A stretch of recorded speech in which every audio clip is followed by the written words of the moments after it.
Welcome to the Lovecraftian podcast.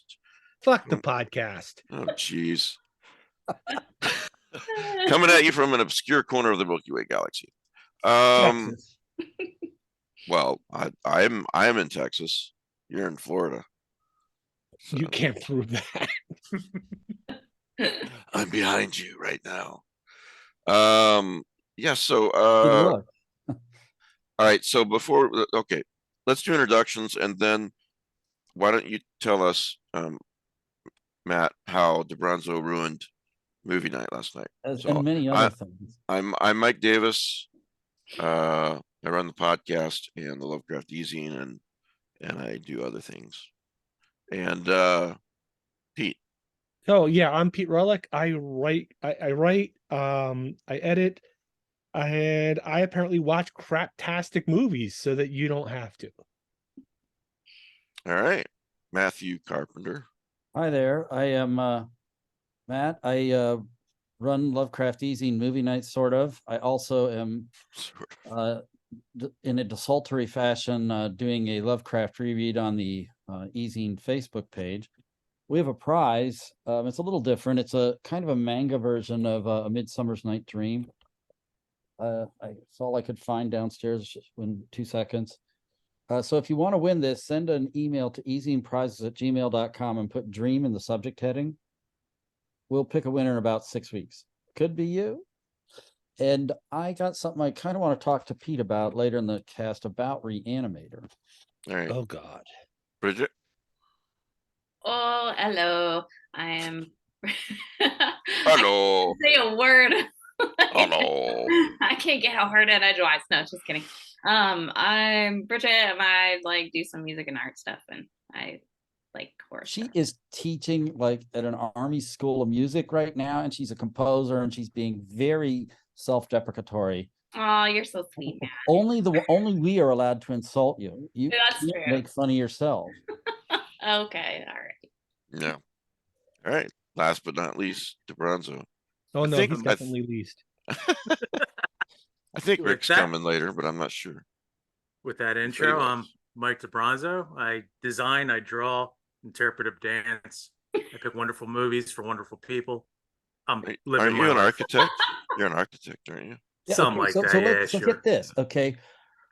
There are people on the internet like Lindsay Ellis who studies film design and the history of cinema and analyzes films. And like if you read her analysis of the problem with the Hobbit trilogy, it's on YouTube. It's really wonderful and interesting. More than one problem. So she knows a lot about movies. And then there's Mike DeBronzo.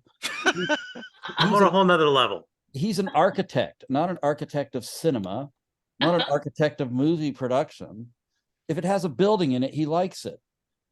So, I don't think we should be listening to his recommendations anymore. Yeah, so Mike DeBronzo is the Schmiegel of film. Oh no. So, boy. So we watched 2 more episodes of A Cabinet of Curiosities last night on movie night. We only have 2 to go in the series of 8. But he had suggested, but I bet when I sign in a half hour to 40 minutes early, and I show little videos like music videos or True Facts by Z Frank, or lately I've been showing science fiction movies from Dust, which are fine. And he said, no, there's a really nice cosmic horror thing called The Unknowable. It's cosmic horror, 10 short episodes on YouTube, takes less than an hour. Why don't you watch that? I'll tell you why you don't watch that. Is it shit? It almost rises to the level of shit. Right. One of the characters is called the clown with no paint on his face. And they call him the clown with no paint on his face about 8 times an episode because he's the clown with no paint on his face. That is so profound. Wow. So you disagree with this choice is what you're trying to say. I know I made the choice. I don't disagree that it's a choice. It's just a bad choice. You're just mad about it because your shirt says I'm mad. I'm mad about the Lovecraft podcast. That's what his shirt says. Did was elevate those episodes of Cabinets of Curiosity, so you and the people watching go, these are really good because I just watched that. So what you should be doing is high-fiving the screen saying, thanks, Mike. You care. It wasn't Death Spa. Pete will tell us about Death Spa. Oh, And I didn't pick that one. No, Brent Mark I did. did. You I care. did pick that one, and it's hilarious. You It care. is so bad. You care. Okay. Speaking of t-shirts, you can get a t-shirt just like Matthew Carpenter has on right now, or you can but get why one of would you these want to? You can even really get this nifty pre-worn one if coffee you send enough cups. money. And yes, you guys as panelists are on their way. For those who can't see, it says Lovecraft Teasing Podcast, and it was drawn by Trevor Henderson. Is there So, coffee in your coffee cup? not anymore. Okay. Not anymore. So, yeah. Anyway, excuse me. Those that store link is in the show notes and on the website lovecraftteasing.com. Got this nice compliment. I mean, we get a lot of nice notes, but this is my favorite kind of compliment. Someone on YouTube who watches says, "I love these people. It's honestly like hanging out with a close group of friends. Big hello from Manchester, UK." So, which is exactly what I've always wanted this show to be. Hanging Have you out ever with a seen bunch Manchester? of dorks. Actually, Does right that have now, to do with Manchester anything? City is losing 1-0 to Tottenham about 3/4 of the way through. Exactly. Ha You guys may be missing the point here. What? Oh, We're talking it about was the nice. Manchester. They said something nice about us. Yes. Okay, well, we could talk about Melissa Manchester too. I don't know who that is. I don't know. No, I thought we were talking about Manchester stuff. no, we're not. Oh. We are not. I also have a Patreon, and just patreon.com/Lovecraft-easing. Get all kinds of cool things. If you're regular, you know the cool things that you get. Only $5 a month, but please consider it. It's basically my only income. And my wife is a teacher, so really would appreciate it. And you get lots of nice extras. And yeah, it's all the used car salesman talk I've got for today. Oh no, I do have one more thing.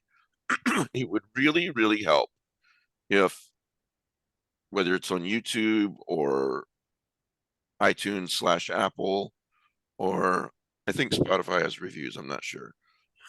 Sorry about my voice today. If you would follow us and rate us, especially on iTunes, even if you don't listen on iTunes or Apple, that seems to be the leading way that people decide if a show is good or not. If it's got a lot of 5-star reviews or 5 stars or whatnot. So if you could leave an honest 5-star review, that would be great. And I would really appreciate it. Follow us on YouTube and all that nice stuff. Hey, next Sunday, guys, Ah. Paul Tremblay's going to be here. Sunday. Cool. Sunday. Sunday. Yeah, next podcast, in other words. With the monster trucks. Yes. And so what Paul and I decided we're going to do is, first we're going to talk about the book. All of this is going to be with spoilers. So if you've not read The Cabin at the End of the World, probably should read it before you listen to next Sunday's show. And I'm going to watch the movie this week, which hopefully we all can do that.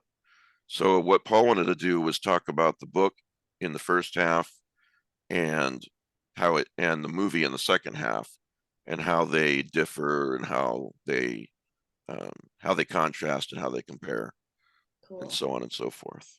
So I think that'll be really neat, a lot of fun. So that's what we're going to do. So go see Knock at the Cabin this week. And if you haven't read the book yet, do that. So Laird Barron is, as most of you may know, he had a major health crisis, and he's still in the hospital. I went to see him in New York, and the short version is that he was really moved by everyone who cared that he was in the hospital and that he was not doing well, who gave to his GoFundMe to help with his medical costs. And he is doing better, but it's a very slow progression.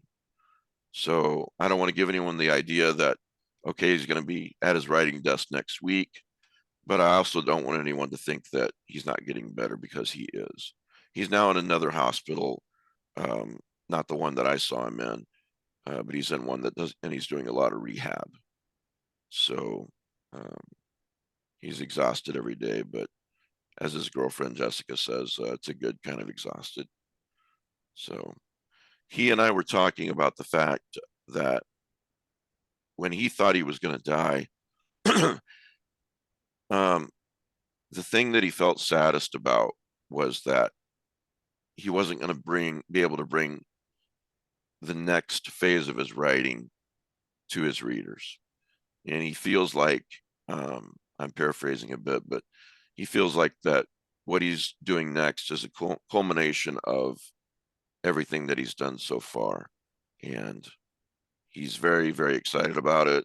There's actually a cool project or two that I wish I could tell you about, but you guys will find out soon enough. It's going to be really exciting. And he feels like everyone who gave to the GoFundMe, this is what he owes them. He owes us some great books and stories for the next few decades, and he's excited about that. So Mike, you can tell us, we won't share. Right. There's just the file. I could probably get his permission to tell you guys off air. So, but yeah, some exciting stuff coming up from him. So anyway, so DeBronzo ruined the movie night last night. And did you need to expound on that at all? We already sort of talked about it, except that, like, whenever he offers an opinion about anything, except maybe Alf, it's going to get due consideration, is what I'll say. Good to know. I'll be vetted in the future. Yeah.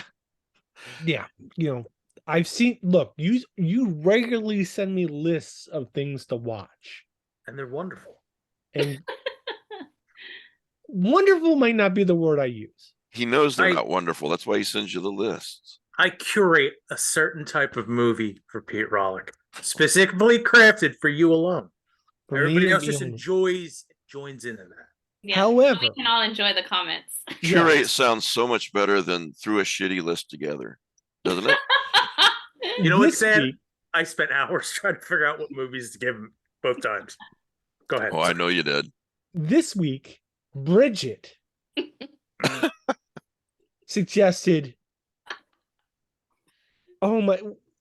Death Spa. I'll drink to that. Death Spa? Death Spa. Okay. Which is a slasher film set at a gymnasium / health club in the 80s, in which the extras are mostly B-level porn stars. I mean, but this movie was like right up your alley, right? And let's see what the problem is so far. What are you trying to say about Pete? That he's gonna have great comments about it. So I'm just gonna jump to the big reveal. The villain is the programmer who runs the computer system at the health spa. Now you've ruined the movie for everyone. But wait. Not really. Not really, because it's not really him. It's because he dresses up as his twin sister, who's dead, who used to be married to the owner, who is then possessed by the dead twin sister, who is apparently also possessing the computer system. So is the killer the twin brother dressing up as the twin sister, the ghost of the twin sister, or is it the ghost of the twin sister inhabiting the computer? I still don't know. That sounds downright cheeky. Yes. That sounds Shakespearean. And, Ghosts and Bridget's right. The answer is all three. It makes no damn sense. It's just like, And how did you discover this movie, Bridget? It popped up on Shudder this week as just Yeah. like one of the newly added movies, and I was like, okay, I'm in a mood for a laugh. I need to like, What? decompress. It was the poster for it. It's like you can't miss it. There's like this zombie chick in dance skins and and like the 80s sweatband, and there's some guy I think screaming in the background. I'm like, I mean, the workout wear alone in this movie is. You want to know what's funny? What, you thought there's a lot of nudity? I better recommend it to Pete. No, it's so bad. It just makes no sense. I'm like, the writing for the cops is god awful. I was just waiting for the comments. I'm like, I need somebody else to watch this. I almost watched it too. And Pete said, I just watched Despa, so you don't have to. I was this close, dude. I actually had it on. You could have gotten DeBrazzo back, Pete. I dodged a bullet, man. I was like, one of the cops is killed by a NutriBlender. Yes. What's wrong with this movie? It sounds great. It's so dumb. Somebody wrote that. Killed by a smoothie? No, the smoothie blender. Wow. Yes, the smoothie blender. It makes no sense how the computer system could even like possess the. And does Pete even thank you for the recommendation? No. So ungrateful. Oh, I'm still trying. Okay, Bridget, I'm still trying to figure out what the basement was used for. Right? Yes. Because they go down into the basement. Oh, I think we know. It's very much like a Freddy Krueger boiler room down there. Right. But there's sort of this conveyor belt that's sending boxes down. Like, what's coming down? What's in these boxes? You know, I have a question about movies like this. Do the people who make these movies, like, well, let's just say Death Spa, do they think they're making a work of art or at least something entertaining, or do they think that they're, or do they, are they just fucking with us? All right, so here's my thing theory that they can make. Like, so in the 60s and 70s, there was a plethora of movie theaters, particularly drive-ins. And there was the main film. And then after you watch that,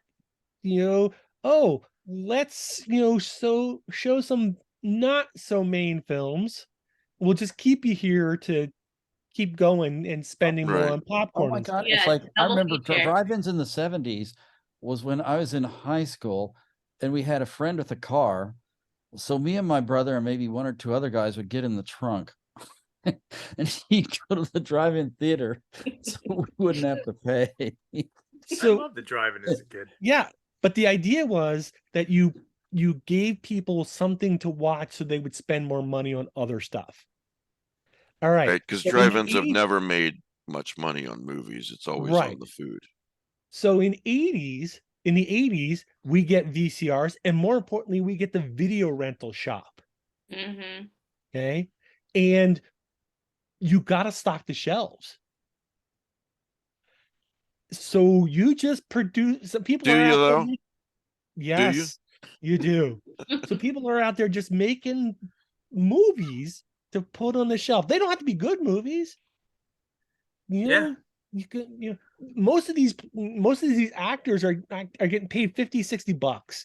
It's just like, and now in 2023, the same logic applies because there's streaming services. You got streaming services. Except the guy that plays the computer programmer was the actor that played David in Wrath of Khan. Oh, that's sad. Yeah, that's sad. I'm like, what happened? Why is he in this movie? He deserves better than this.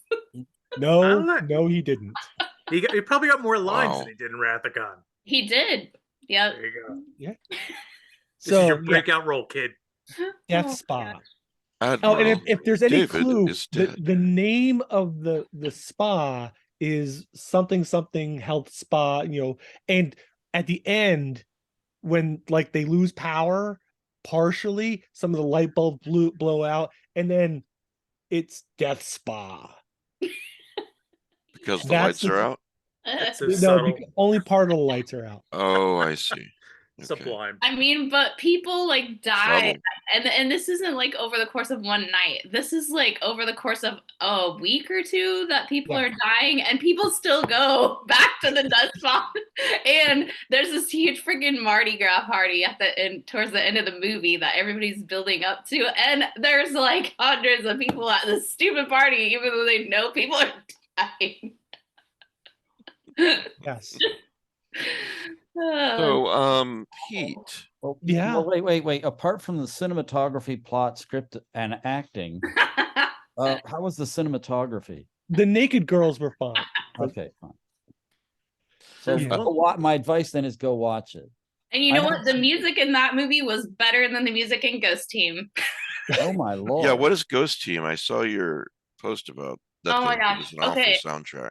So I watched Ghost Team this week, and it's got the guy from Napoleon Dynamite, and I forget his name, Justin Long, a few other people. And Oh yeah, he's the Scream Queen. He's the male Scream Queen. Yeah, it's supposed to be a comedy, a horror comedy.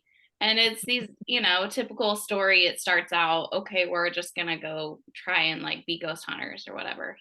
We've heard this a million times in movie plots. But it does have some really okay twists that are like, oh, okay, that's a little different. I don't want to spoil anything, but the music is just awful, so bad. It's like they were trying too hard to be funny, and it's so loud that it covers up the dialogue. It draws attention to itself because it's obnoxious, which is just everything you don't want from a movie score. Yeah. But it's just bad. I'll tell you the 180 of that, and we've talked about this. Well, I'm sorry, actually, Mike, Yes. Bridget, what would be nice actually is because this is something where you've got expertise at like what makes this not work, where we may just listen and say that's kind of jarring. Maybe you could just like someday like do an analysis of it. Why don't you like it?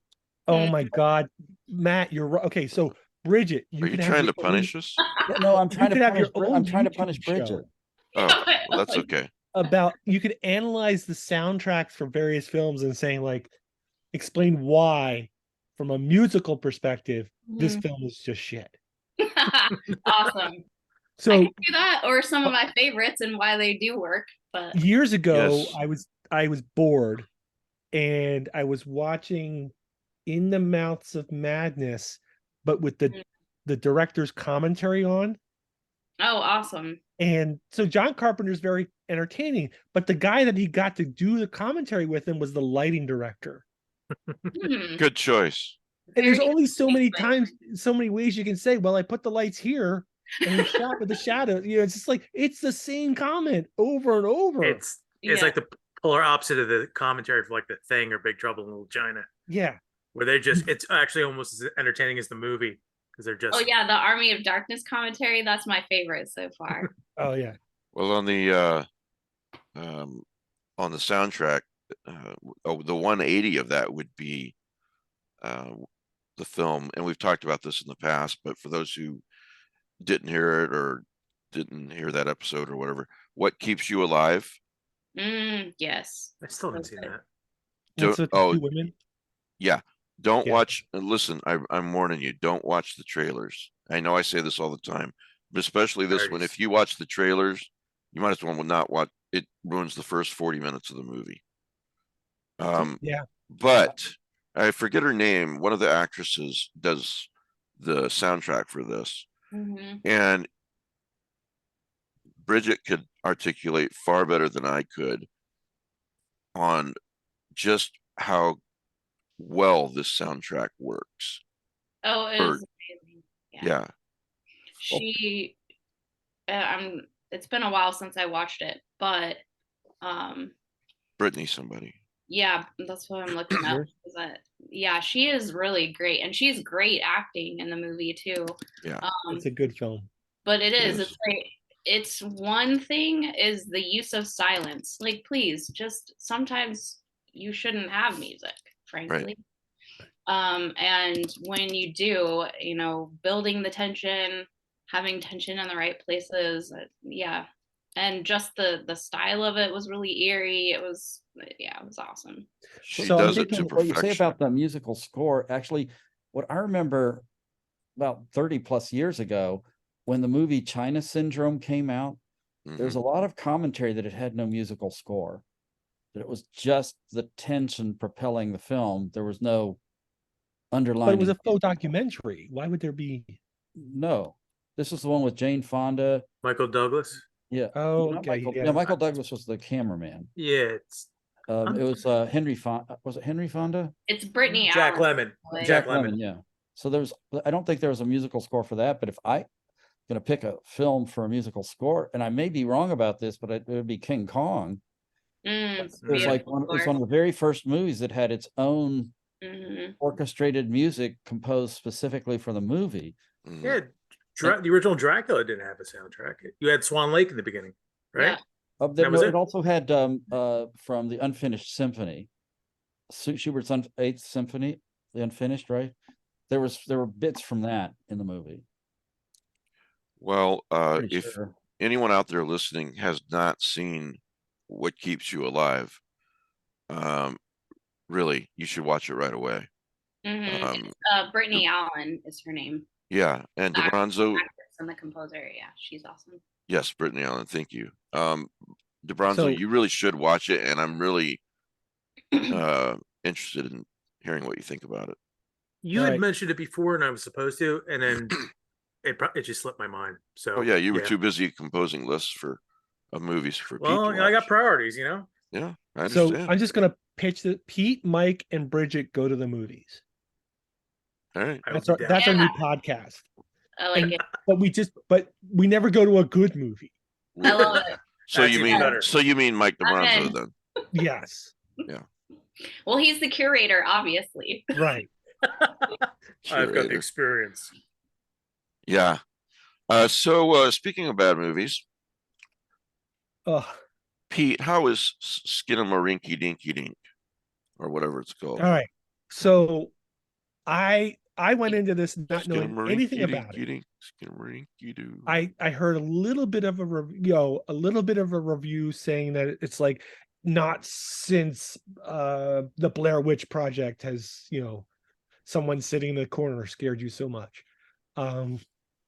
But so remember when you were a little kid and you would wake up in the middle of the night and the lights were out and you just had like the street lamps through the windows and your eyes were all clouded and like you could see things in the room, but there was all shadows and like, is that a person? Is it not a person? Right. Scary. And you get scared, right? Mm-hmm. And then you hear the house start creaking, and but because there are no other noises in the house, those noises are amplified and they scare you. And everything looks bigger than it should because you're a little kid and the shadows loom over you and all that stuff. And that's all real nightmare fuel when you're You sound like Doctor Who in the episode Listen. Yeah. So it's really, really scary when you're 5. Right. When you're 50, it's annoying as a fuck. How old? All right, 53. That's the point you got out of that. All right. 90% of the movie is just trying to figure out if there's something in the room. It's sort of like when you were in the 80s and you tuned into Skinamax and you're like, is that a boob? Yeah, it's like, what's going on here? It's like of all the comparisons. But and the thing is though, what you're talking about, that can be done in a book or a film. That can be done so right. Is that something in the corner?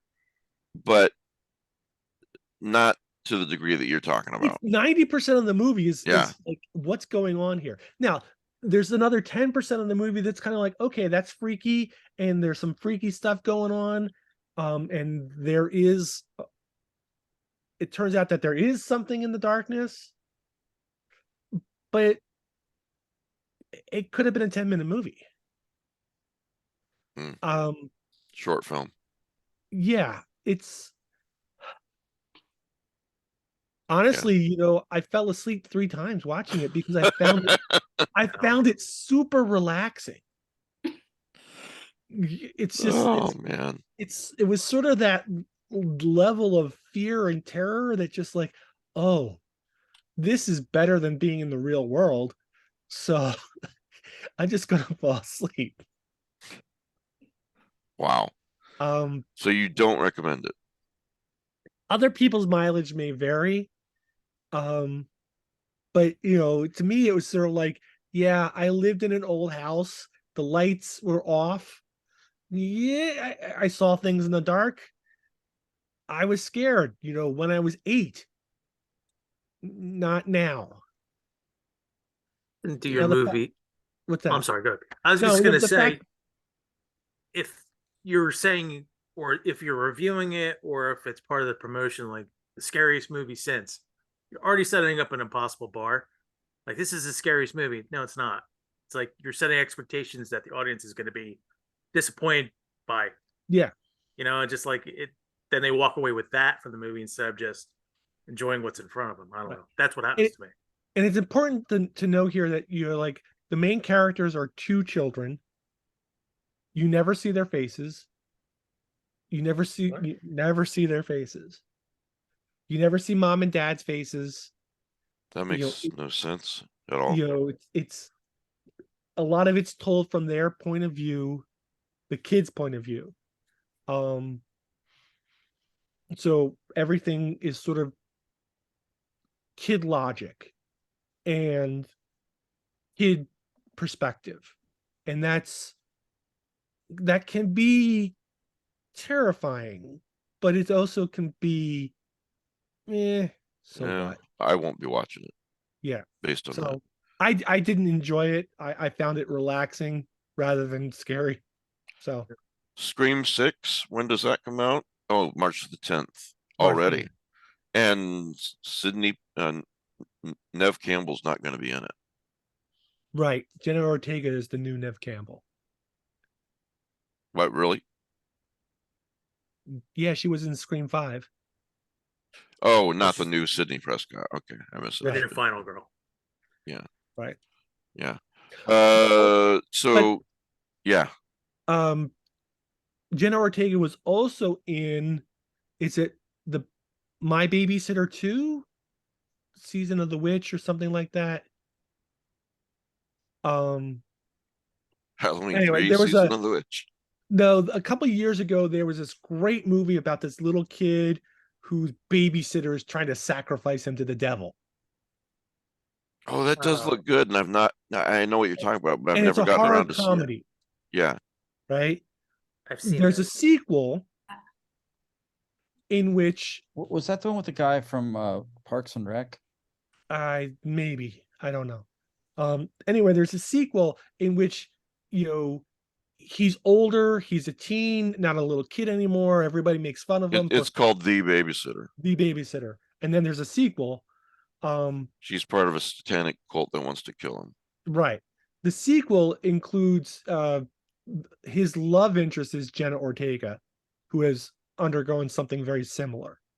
And they end up fighting the same babysitters again.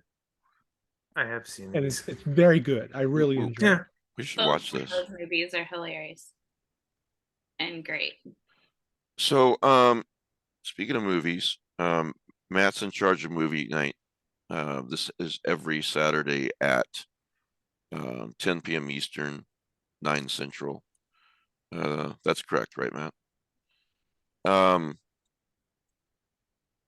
Matt has been using Cast, and it's just not cooperating. And I found something that works really, really well. So we'll be making that change. So if you're a part of movie night, make sure you pay attention to our announcements for this coming week.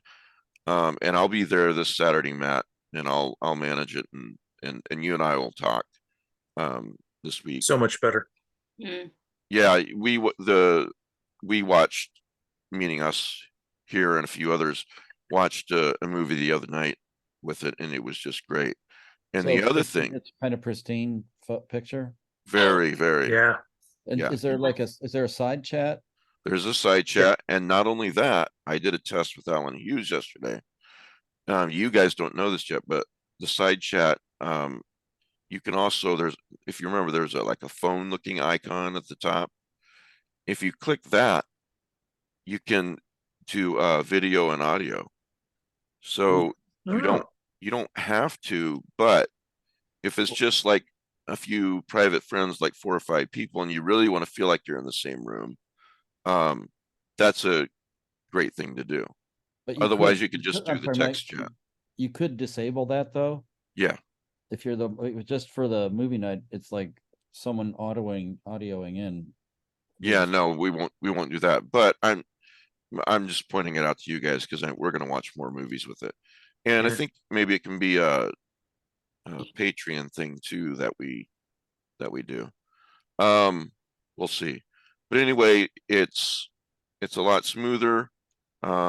It's one of the events that the Lovecraft Easing does. You know, we got the podcast. Tuesday nights we've got Old Time Radio on the YouTube channel.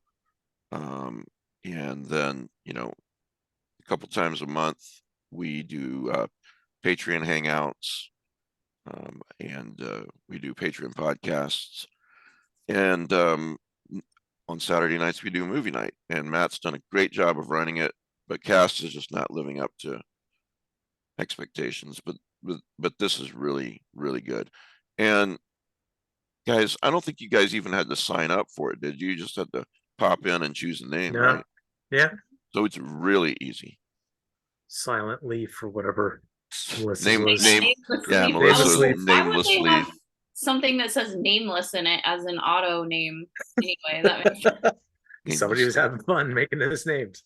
Anyway, movie night is about to level up and get even more fun. So if you didn't know about movie night, now's a great time to jump in on that. So just you know, what's the best way, Matt? Just go to the Facebook Lovecraft Easing Facebook group.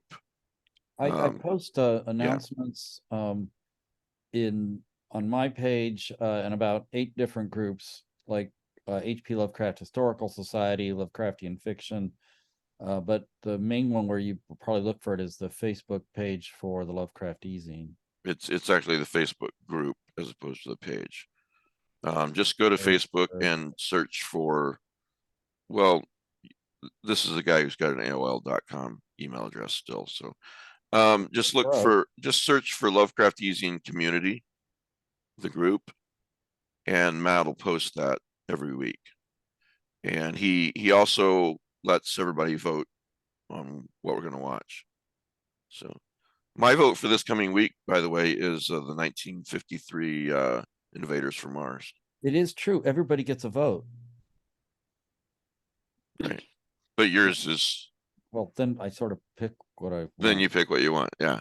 Well, actually, the thing is nobody votes, so except people who don't go to the show. Well, I'm gonna be there. So, yeah, I believe you. Can I make a suggestion of a movie not to watch? SKINAMARINK? No. Death Spa? No. Because, you know, last night I was writing and I needed something to put on in the background. Oh no. So I watched something called, from 1979, Screams of a Winter Night. Oh no. You watched that? It's on Shudder. I'm sorry. You watched it? I watched enough of it. You watched enough of it. Even you gave up? That says a lot. Yeah, so all right. So DeBronza, what you need to know is that the first hour and a half of that film is horrible. Yeah, I would say that. I could back that up. Yeah. What is it? The last 5 minutes are really good. The last 5 minutes.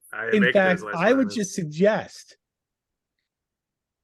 fast forwarding through the entire movie until you get to the last 5 minutes and watch the last 5 minutes. It doesn't matter at all. Okay. This is not What like has the happened? 1812 overture.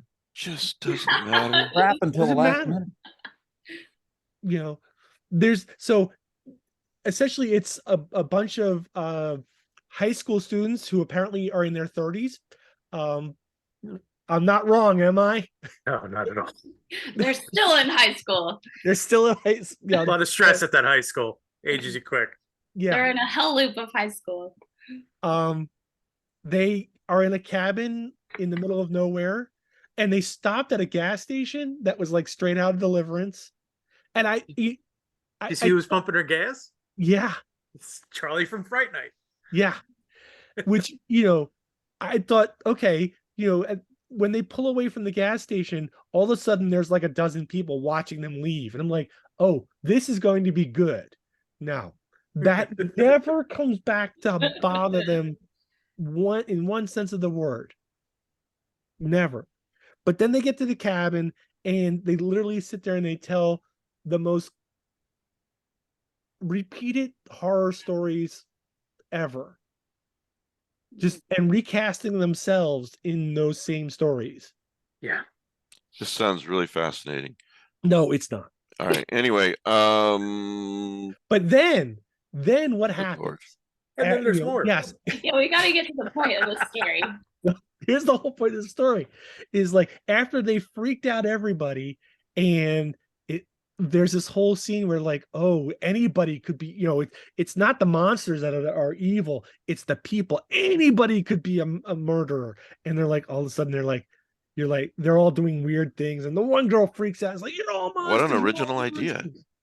What's that? What an original idea. Yeah. Humans can be monsters too. And so the one girl freaks out. She starts having a hysterical fit, and the wind starts howling, and the door blows open, and like these two couples is like, we're leaving, and they run out of the house. And after they run out of the house, the window bursts open, and there's one girl covered in glass, and the building just starts to fall apart. And these two couples are running through the wind, and it's very, very Evil Dead. But it's done way before Evil Dead. It's 1979. All right. So don't watch it, in other words. Don't watch it but the best 5 minutes, which has absolutely nothing to do with the rest of the movie and has no explanation, is really, really good. Okay. Damn it, Rolf. Now I got to go back in. All right. Just hey, it's Rick. Hey, Rick, how are you? Hey, Rick. Hey, Rick. I fractured my wrist. Oh no. Oh. What happened? I tripped. Oh man. Are you all right? I'm okay. Okay. Well, good to see you. Yeah. Yeah. Rick is here, ladies and gentlemen. We've just been talking about bad movies. Hey, did you guys notice that Sarah Michelle Gellar is in a new TV series? The Wolfpack? Wolfpack, yeah.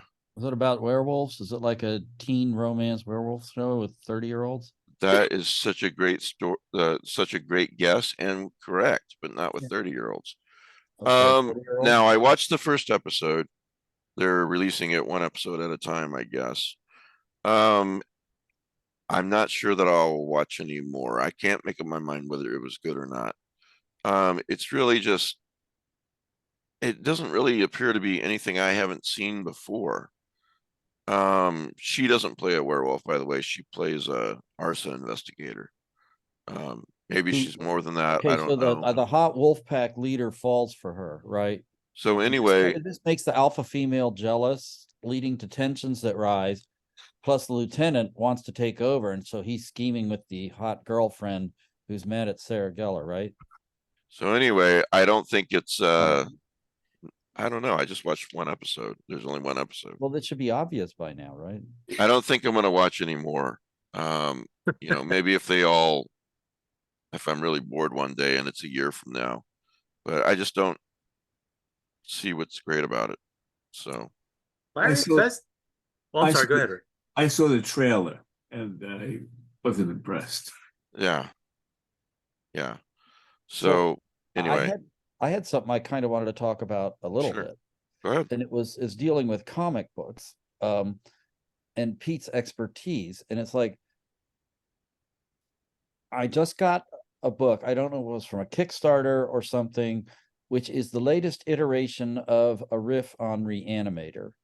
Right? Is this Reanimator Inc? No, it's a different one. Reanimator Inc. They just put out the second hardcover book Okay. through a Kickstarter. It's a different one. I should run and grab it, but I'm thinking, I could be wrong, but if you go back in time, Reanimator may be the most adapted or riffed upon Lovecraftian story in comics. I can think of that sounds about right. Yeah. 10 different series. Like there is Ash, like Army of Darkness versus Reanimator. Right. There is Vampirella. Right. Same company though. Meeting Reanimator. Right. Yeah, I have an entire box full of Reanimator comics. I may have to write a little blurb on this on the e-zine because I've got nothing better to do. I've got lots of better things to do, but I'd rather not do them. Let's take this offline because I've actually been thinking of doing a lecture, and maybe we can work on together on the many faces of Herbert West. All right, I will. What I'll do is I'll start composing a list of the comics and I'll get it to you. Yeah, I think that this would be a good thing for the Armitage Symposium. Hey, I would love to listen to you lecture about that because it's an interesting idea. And then we can I can call and ask. I can stand up and ask like irrelevant and obnoxious questions. Yeah, and then I get a lot of entertainment. Like there's the movies, like there's Reanimator and whatnot, but then there's also Repenetrator.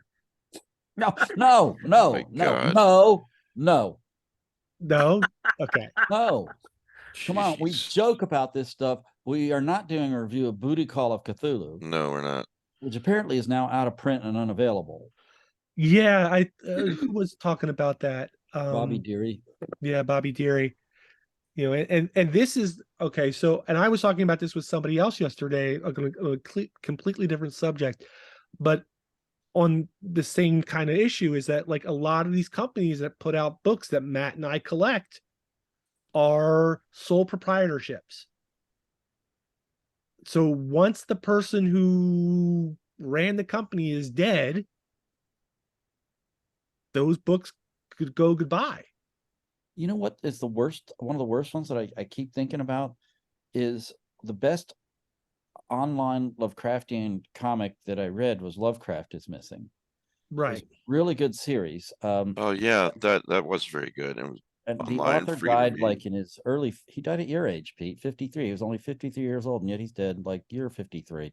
But unfortunately, but don't worry, he died of pancreatic cancer, and I really felt bad because he wanted to do a published version, but he would have to reformat the whole thing. There was something technical about it. He couldn't just like turn it into a print edition. I didn't really understand what was the issue, but now his widow had tried to like find someone to complete it and publish it, and it just never happened. And now I don't even know if you can find it online. It's just really sad. Maybe through the Wayback Machine. Yeah. I've got some news about some books. Several books. First of all, our friend SP Muskowski. You guys are familiar with her 4-book series, the Skilloot Cycle, yes. about the town of Skilloot. Yes. There's 4 books. They are Knock Knock, Delphine Dodd, Astoria, and In the Light. Well, excuse me, Thunderstorm Books is doing an omnibus of all 4 of these books. Now there are books that you buy for $1.99 on Kindle, and you're reading it for just the content only. Then there are books that you buy not only for the content, but because they're works of art. So this is the latter. I want to show you the cover, and I have to apologize because I can't remember who did the cover, but it's absolutely beautiful, and give you guys the 411 on how to order these because there's a limited number to order. All right, you guys see that? For those who are watching, that is. Oh, that's nice. Yeah. Very nice art. If you've never read S.P. Miskowski, like her stories are just so disturbing. She was a panelist before she thought better of herself. There's the wraparound there. She was writing when she was a panelist. Yeah, it's like, but she decided, like, my God, these people are holding me down. It's like, Oh, is that my problem? I'm not quite sure that's what happened, but sure. I begged her to come back, and she said, "Who are you?" Anyway, it's at Thunderstorm Books. You can pre-order them. They are not cheap, but they are really are works of art. And there's only, 40 I believe, copies. there's only 40 copies. 39. So these are going to go fast. It's $125 from the publisher's website. Yeah, and I will have the link in the show notes. I wanted to talk about that. These really are also very good books if you haven't read them. And then if you look at their catalog, they have a couple Paul Tremblay books. Mm-hmm. So anyway, the next book I wanted to talk about is I discovered a new writer, Prami Muhammad. I hope I'm saying her name right. I've not read any of her books until now, and now I'm reading a book, the first in a series called Beneath the Rising. And let's see here. I'm sorry, I thought I had a yeah. Here we go. Nick Prasad has always enjoyed a quiet life in the shadow of his best friend, child prodigy, and technological genius, Joanna Johnny Chambers. But all of that is about to end. When Johnny invents a clean reactor that could eliminate fossil fuels and change the world, she awakens primal, evil ancient ones set on subjugating humanity. From the oldest library in the world to the ruins of Nineveh, hunted at every turn, they will need to trust each other completely to survive. All the Birds in the Sky meets Lovecraft Country in this whimsical coming-of-age story about two kids in the middle of a war of eldritch horrors from outside space-time. This is not a young adult novel. It's I'm about halfway through. It's very, very good. And if you think you've heard this stuff before, the bare bones of this plot, some of it, yes, you have, but it's way it's so much more than that. What's the name of the book, Mike? Beneath the Rising. And it's only the first in the series. And right? I think so, yes. And the reason why I heard of her at all was because Michael Kelly, Undertow Publications, is publishing a book of hers. Let me pull that up. Story collection. Yeah, it's a short story collection, and it's called No One Will Come Back for Us. When he sent me the information on this, it just sounded, I had never heard of Prami Muhammad to that point, and this just sounded so amazing.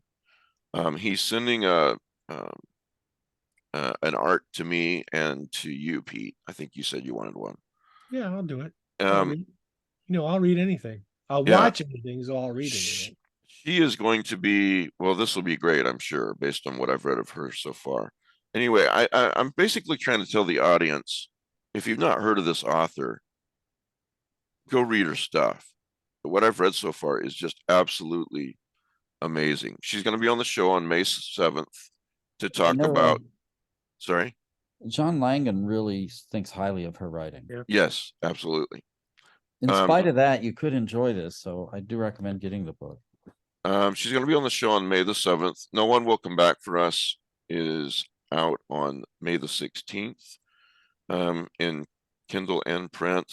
And look, Undertow is a great press. And pre-orders, I can't stress enough how important pre-orders are. So if this sounds interesting to you, you know, not just her books that are out right now, but pre-order this book. Here's the synopsis of this. Here there be gods and monsters forged from flesh and stone and vengeance, emerging from the icy abyss of deep space, ascending from dark oceans and prowling strange cities to enter worlds of chaos and wonder, where scientific rigor and human endeavor is tested to the limits. Excuse me. These are cosmic realms and watery domains where old offerings no longer appease the ancient gods or the new and hungry idols. Deities and beasts, life and death, love and hate, science and magic, and smiling monsters in human skin. And so check that out. Mhm. And then what else do we have here? Oh yeah, fun stuff. First of all, Rick, I'm glad you're here. Check this out. The Oh, where did you Kolchak get that? papers. Yeah. Hmm? Did they re-release that? Yeah.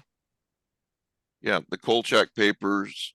These are the original novels by Jeff Rice for The Night Stalker and The Night Night Strangler. Yeah. That is actually an adaptation. Oh, is it an adaptation? I mean, it's he wrote the first one, and Masterson wrote The Night Strangler as a sequel, and he adapted it. Right. Well, in either right. case, I had to have it. So Yeah. So it's a good adaptation, but I just want to say it was originally the sequel was originally conceived by Matheson. Yeah. So the Kolchak papers, just something fun I wanted to point out. We are going to do a once a month book club. The panelists are going to read a book every month, and for the month of February 2023, that book is called The Black Maybe, Liminal Tales. And it is by, I'm going to mispronounce this probably, but it is by Attila Veres with an introduction by Steve Raznick Tim. Sorry. And I won't read the synopsis to this. You guys can look it up. But what we're going to do is we're going to kind of pair this with the Lovecraft Ezine book club. The link to that is in the show notes too. It's on Amazon. And so for the audience, if you guys want to read along with us, that's great. You don't have to, but we're going to read for fun one book a month and discuss it on one of the podcasts. So did you guys check this book out yet? Doesn't it look interesting? I just cracked it open last night and read the intro. I haven't got to the stories yet though. Yeah. But it does look like it looks good. Yeah. Let's see here. Every decade or so, this is Brian Evanson quotes from Brian Evanson. Every decade or so, a writer comes along who reconfigures the way we think about the weird. First Thomas Ligotti, then Laird Barron, and now Attila Veres. An astonishing collection, really unlike anything out there, which suggests a new way forward. That quote alone is what got me to buy the book. So that's our book for February, and I already have it on the book club. And again, that's in the show notes. The link to that is. So how's that going to work, Mike? Are we going to like have a excuse me, like a podcast thing, not or a Zoom meeting for everybody who read it, or how's that going to work? Yeah, I think so, and we can make that a Patreon podcast so that the patrons can listen to it. So, or I got to think this through. If the audience, if all the non-Patreons want to get in on this too, and they're reading it, then maybe I would do that. But seems like it should be a Patreon thing. I mean, geez, it's only $5 a month. So, but yeah, what I thought we would do is once all of us have read the book, you know, maybe in the last few days of the month of February, then we could all get together and talk about it. Obviously with spoilers since we've all seen it. Need to run, Matt? See ya. Something just came up. Okay, Sorry. no problem. Hope everything's Matt. all right. It's okay. All right. So anyway, that's a lot of fun. I'm really looking forward to this. So, and Melissa thought it was a great idea. So, what else can I say? So how about that new DC slate, guys? Yeah, Gods and Monsters. Exciting stuff, isn't it? Do you detect sarcasm? Booster Gold. Yeah, Problem who wouldn't want to solved. watch a Booster Gold movie? Jesus Christ. Creature Commandos. Waller. Well, Waller's just, Suicide Squad from a different point of view, but yes. And then he is going to do a Superman Legacy, but he wants to do a young Superman. Now, the problem that I have with this is that we've already done a young Superman. We're ready for the Superman who's mature, who embodies hope. You know what I mean? And Henry Cavill's Superman had just gotten there, and now he can't be Superman anymore. So, if he wants to cast a new Superman, start from scratch, okay, whatever, I get it. I'm not in charge, but I just don't want to see I don't want to see a 25-year-old Superman. I've seen Smallville, Yeah. It is what it is. I mean, I know. I think a lot of I us just wanted to bitch. Oh no, it's I was hoping that because Ben Affleck was popping up in a bunch of these, whatever capacity, like Aquaman and Flash, that we might get that Deathstroke Batman movie. I kind of wish they would just have do another Superman movie, do a Batman movie, whatever, then wrap it up. Yeah. But it is what it is. Well, and the other thing is, I'm not even very excited about the Batman movie because it's going to have Damian Wayne, and he's such a little asshole. I can't stand that kid. Yeah, I gotta say he's annoying as shit. Yeah. So he's very annoying. I am interested in the Green Lantern show though, with Hal Jordan and Jon Stewart. I mean, that might be good. The only thing on the list that I'm really excited about is Swamp Thing. Yeah, it's supposed to be more of horror. Yes, I think from what they're. I think this is going to backfire, and that's too bad because that's not what the DCU needs. They need some hits. Yeah, I'm not concerned about quantity. Just give me quality. Yeah. I don't need 20,000 movies. Like, what's killing me with Marvel? It's just like, wow, you're giving me a lot of mediocre now. Right. And there was a rumor like a week or two ago before the slate dropped that there was going to be basically a Batman Superman movie that was just focused on, their friends, they work together, blah, blah, blah. And I was excited for that possibility, but I guess that's so that was supposed to be World's Finest, I guess. Yeah. Huh. Is that going to happen? Yeah. Yeah, it's news to me. So, I mean, anyway, like you said, it is what it is. There's nothing we can do about it. The way I look at it is, I see a lot of just constant bitching on Reddit and other places about this, but there's nothing you can do to change it. So, I've said my 5-minute piece and that's it. The other thing I will say is that, and there'll be many that don't agree with me, but I love the Man of Steel, Batman v Superman Extended, and the Zack Snyder Justice League, that trilogy. And no matter what happens from this point forward, we'll still always have that trilogy. Yeah, we'll always have Paris. Yeah, we'll always have Paris. And I'm grateful we do. I love that trilogy. So, I guess I'm not going to beat a dead horse. Enough said about that. So, what else we got to talk about? I've got something. Yes. Robert H. Barlow. Now, Hippocampus came out with a collection called The Eyes of God some years ago. They now have an expanded edition. Oh, which wow. if you compare, can't hold them both up with my wrist. This is double the size. It's mainly new poetry and nonfiction that's been added.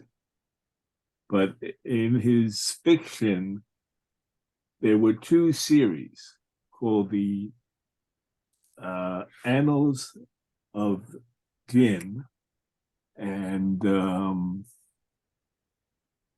the Book of Growth. They're both Dunsanian Lovecraft stories, sort of like the Dreamlands, but not set in Dreamlands. They're set on another planet. Right. And they were unconnected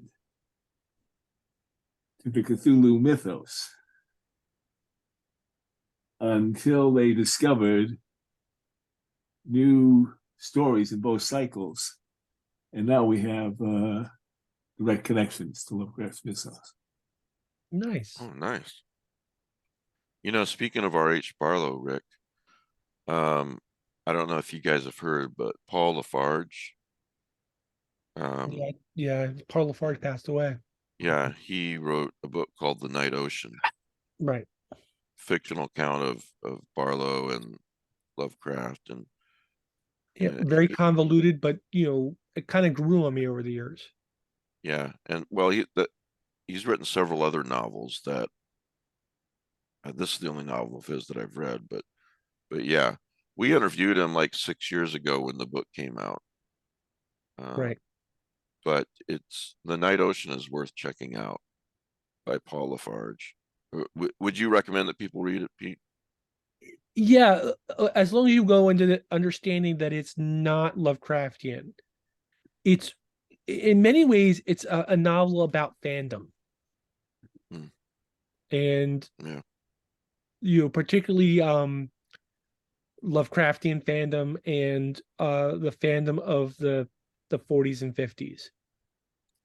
And how that still impacts modern fandom today. But yeah, I would recommend it. There have been a couple of books like that recently.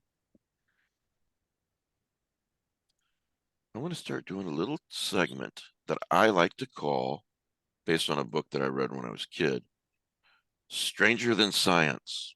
This is from no less than NPR. And here's the headline. The National Park Service wants humans to stop licking this toad. And there's a picture of the toad. I mean, poor little guy. Let's put him on the screen. I feel bad for him. Look at that. People just keep licking this poor toad. I see that toad all over the place, and yeah. Are you saying he's asking to be licked? Is that what you're saying? No, I'm just saying that picture is just so helpful in identifying. Yeah, and I don't know. I know. Yeah, it's a very fuzzy black and white photo. So looks like an avatar of Sagua. yeah. Oh, we can go back to that when you're done. Story prompt. Yeah. The toad, also known as the Colorado River toad, is about 7 inches in size and carries a weak, low-pitched ribbit sound, but the creature is far from harmless. Dun, dun, dun. Sonoran desert toads secrete a potent toxin that can make people sick if they touch it or get the poison in their mouth. So why would you do it? Despite the risks, some people have discovered that the toad's toxic secretions contain a powerful hallucinogenic known as we don't care. I was gonna clean my room, but I got high. So what were you gonna say about this? Toad too, but I got high. Oh my God. I've never passed a toad around to get high. Don't bogart that frog, dude. Keep it going. Come on, quit hogging the toad. Oh my gosh. It's just like, what did I sign up for? I'm just picturing some moron eating a toad's ass out in the middle of the wilderness. Oh my God. I'm sorry. That's the visual that comes into my head. Like, when's it supposed to kick in? You know, it's my gosh. Yeah, and what you don't want to and then they just keel over. Like, yeah, what you don't want to do with this toad, it's like brownies, right? You know, when if you smoke a joint, you feel it pretty quickly, right? But like if you have a gummy or a brownie and you're like half an hour later, I don't feel anything. And then so you eat some more, but you didn't wait long enough, and all of a sudden it hits, and you're like paranoid as fuck, you know, and so that's the problem with the toad. If people lick it once, nothing happens. A few minutes later, they keep licking it. You know, if it really works, you got to be that guy that gets the Kermit puppet and waits till they're like really just blasted and up over the over the back of the chair, like, how you feeling? Just fuck the guy. How you doing? But you know what? You know what the toad said about all this? It's not easy being green. There's a horror story that Robert E. Howard started called The Abbey, in which a woman finds this strange toad. It's a fragment. It was never completed. Yeah. It was completed by Howard, but it was finished by C.J. Henderson. And it's in Nameless Cults. Oh, okay. RCM collection of Robert E. Howard's mythos fiction. What were you going to say about all this, Pete? Something All right, profound, so I think. No, not profound. Another thing I watched this week on Tubi was called Underground Monster. Okay. Which is a Chinese kaiju film. But the monster, I swear, could pass for Tassath Aqua. Hmm. It is a frog, toad, bat thing with tentacles. And I was like, I just put it on for background noise so I could fall asleep. Because, I was sleeping on the couch again. And yeah, of course you were. What'd you do this time? You know that thing you say you're not supposed to do? Which one? I did it. Thousands. I did it. So, yeah. Anyway. My imagination's running wild, but anyway, it turns out, so I watched this movie and I start looking into the director, and this director who's Chinese, he has like 4 or 5 films all connecting. He's creating his own universe of giant monsters. Cool. And like giant snake versus snow wolf. Things like that. So I'm very interested in like going back and watching all this stuff. Because they weren't that bad. Is it current or is it from the 60s or? It's current. It's okay. And it's all CGI. Hmm. So it's actually the movie plots aren't that bad. They're kind of simplistic, kind of remind me of updated Gamera movies. The 60s Gameras or the trilogy from the 90s? The 60s Gameras. Okay. So they're very kid oriented. Okay. But they're also horror movies because people get killed. But there's an ecological message. Okay. So anyway, but yeah, part 2 of our segment of Stranger Than Science today. Mystery. Here's the headline: Mystery man leaves human jawbone at California police station. So, fresh jawbone. Let's see. A man walked into a Southern California police station left a human jawbone and other items, which begs the question, what were those?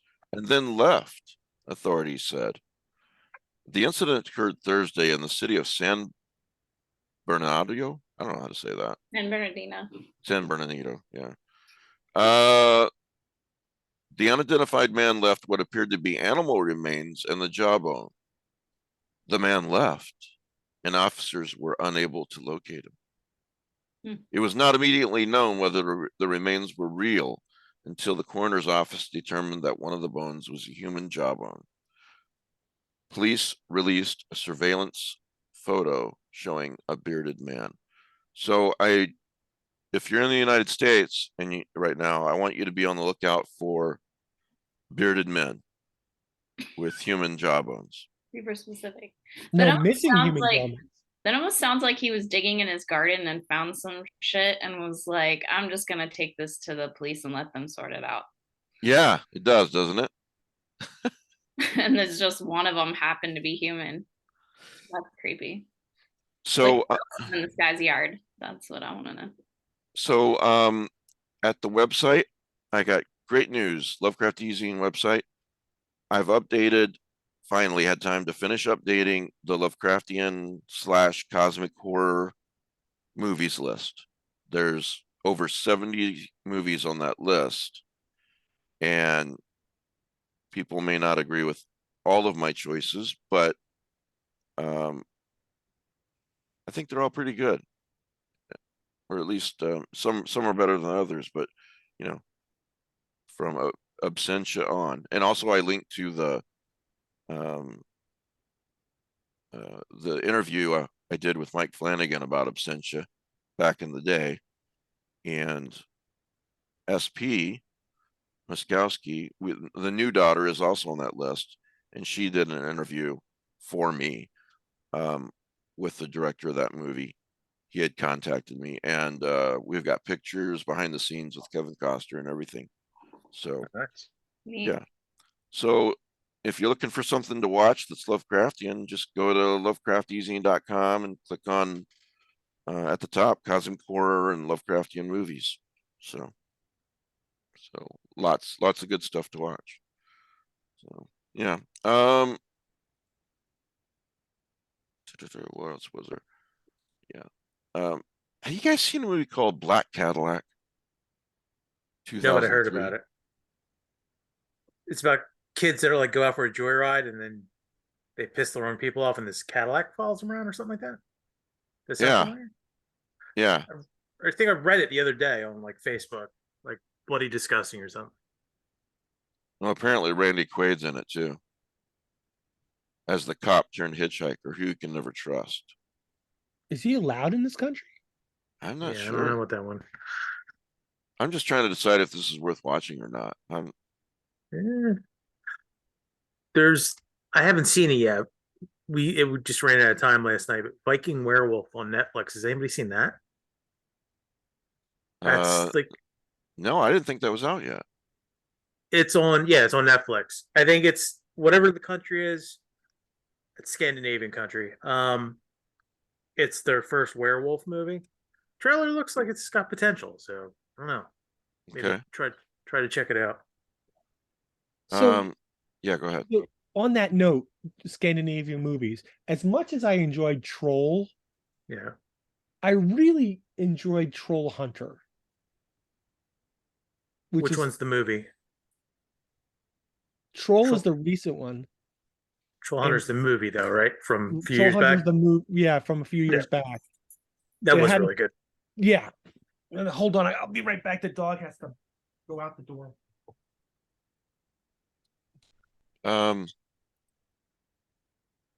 Anyone seen, is this an upcoming movie by Kevin Williamson called Sick?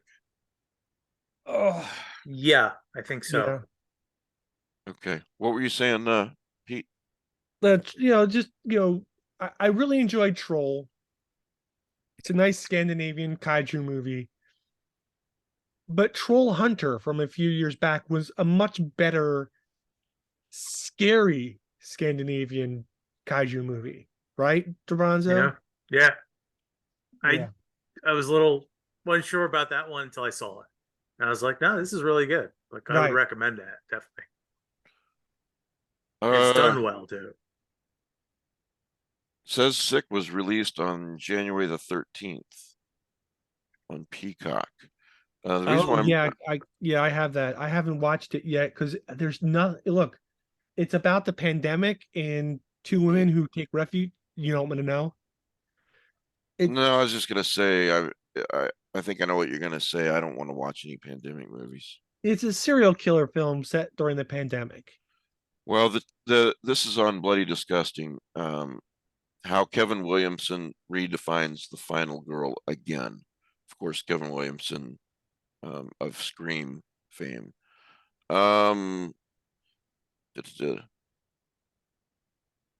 Williamson understands why rules exist, but knows that breaking them isn't just fun, but necessary for the genre's evolution. Horror's cause and effect model often penalizes characters, while those who practice general good behavior and listen to the angels on their shoulders often survive to see another sunrise. But for almost 30 years, Williamson's shown no love for that tradition. So I don't know if this is good or not, but if it's Kevin Williamson, it may be. So, but is that why you don't want to see it? Because it's pandemic related and you don't want to think about that? Well, kinda. Yeah, I get that. I'm just not interested in pandemic films right now. Yeah, no, I get it. I'm not either. The only reason why I'm even thinking about this is because it's Kevin Williamson. Maybe. Here's something I didn't know. There's The Boogeyman is going to be a movie, the Stephen King short story. Of course, there's a trailer. Apparently, I haven't seen the trailer yet. Have you guys seen it? Yeah, it's got my interest. I mean, from the from the synopsis, it sounds absolutely nothing like the short story at all, except for this title. See what they do with it. Yeah. Still reeling from the tragic death of their mother, a teenage girl and her little brother find themselves plagued by a sadistic presence in their house and struggle to get their grieving father to pay attention before it's too late. Now, this may be very good. It might be. I'm just saying, I remember the short story, and that's not the short story. Yeah. This is a bit of a stretch. Look, Trucks was made into not one, but 3 movies. Good point. Right? Yeah, it's true. Good point. Wow. Yeah. So the upcoming horror movies soon are Dawning, whatever that is. I don't know. Seeds. Have you heard of that one? No, not ringing a bell. A grieving mother holds onto her Catholic faith as her husband leaves to study and learn the secrets of an old New England cult. What does that sound like, huh? Yeah. Starts with an L, ends with Craftian. Secrets that the Catholic Church wants for their own use. Meanwhile, the cult has deadly plans of their own. Well, duh. I'll bet they do. I was just going to say, Larry Fessenden, the director, did last winter, Wendigo. He is making a werewolf movie called Blackout. I don't know when it's going to be out yet, but The Last Winter is on my Cosmic Horror list. That's a great film. So yeah, he's doing a werewolf movie. Is that the one with Ron Perlman? Yeah, it is. Yeah, I really enjoyed that. I just rewatched it recently. I was like, it's still really good. Holds up. I'd really be interested talking to the audience now. If you go through the movies on my list, and I did have some help from these guys as well. But let me know what you think of it. You can comment on that page, and or let me know if I'm missing any. If you think I'm missing any. So it's funny it's a very personal list, so subjective. Go ahead, Pete. Sorry. So last week I had a lull in writing, and I fell back into thinking that I should write an essay on expanding on the definition of Lovecraftian versus cosmic versus Cthulhu versus other things. Like we always talk about cosmic horror, but we never talk about cosmic humor. And they're like there's cosmicism and there's cosmic horror, but what differentiates the two? And cosmic horror is and cosmic humor are two sides of the same coin. And what's the difference between Lovecraftian and Cthulhu mythos? And we don't have a good language for cosmicism, let alone cosmic horror. And so I started jotting down notes again for like writing this essay. And then I got tapped to write stories, so all that has to be put to the back. Well, if you do get around to finishing it sometime, we can always publish it on the website. It's a big deal because I have to first define what like supernatural horror to me is clearly horror that deals specifically with focus. It's very anthropomorphic. It's anthropocentric, and particularly focused on like the human soul. And there's a cat butt. Seriously, Daniel, move. You have no shame, Daniel. So supernatural horror is specifically focused on like the human soul. And the interplay between supernatural forces with humanity. And then cosmicism just like says, no, that's bullshit. The universe is anti-anthropocentric, and then you just got to start breaking it down from there. What constitutes Lovecraftian, what constitutes Cthulhu mythos. And I'm coming to the conclusion that there are Cthulhuoid stories with the suffix oid meaning false. Like there are stories that steal from the Cthulhu mythos, but aren't ever intended to be part of the Cthulhu mythos. Yeah. Anyway, I'm just playing with the idea. And so that might how I get here from where you were talking about is like that plays into classifying various cosmic horror films. Just so you don't think that I'm like crazy and just talking nonsense and going off on a tangent that wasn't unrelated. Yeah, the toads. Facts with the toad, yeah. SKINAMARINK is trending on Twitter right now. That's the good. Everyone has an opinion. Mostly they're wrong. Okay. What else do we have? That it? I got a question from a writer real quick. She says, I'm just emailing, and I told her I'm pretty sure that we all knew the answer to this and told her the answer. But in case I'm wrong, she goes, I'm just emailing with a bit of a weird question about your time publishing Lovecraftian fiction. Did you ever run into any difficulties based on the idea that some of the mythos material had its copyright quote renewed? I'm asking because I have a good offer to publish a fun little neo-Lovecraftian novella, and my understanding has always been that stuff published during Lovecraft's lifetime has been non-disputed. Plus, it was always intended to be a shared universe. If you got in trouble, there'd be hundreds of other writers in trouble. Right. So you don't have a problem. Pete. What's that? Including me and Pete. Yeah. Right. Now, but you do have to be careful. So like Lovecraft stuff is free game. The Derelith families come out and said, yes, you can use Derelith stuff. Just don't like rip off the stories. But Ramsey Campbell, Block, Lumley, even some of the Howard stuff, you have to be more careful around. Yeah, Lovecraft stuff, yeah, but yeah, Ramsey Campbell, he's a living writer. Right. You can't just rip off his mythos. Right.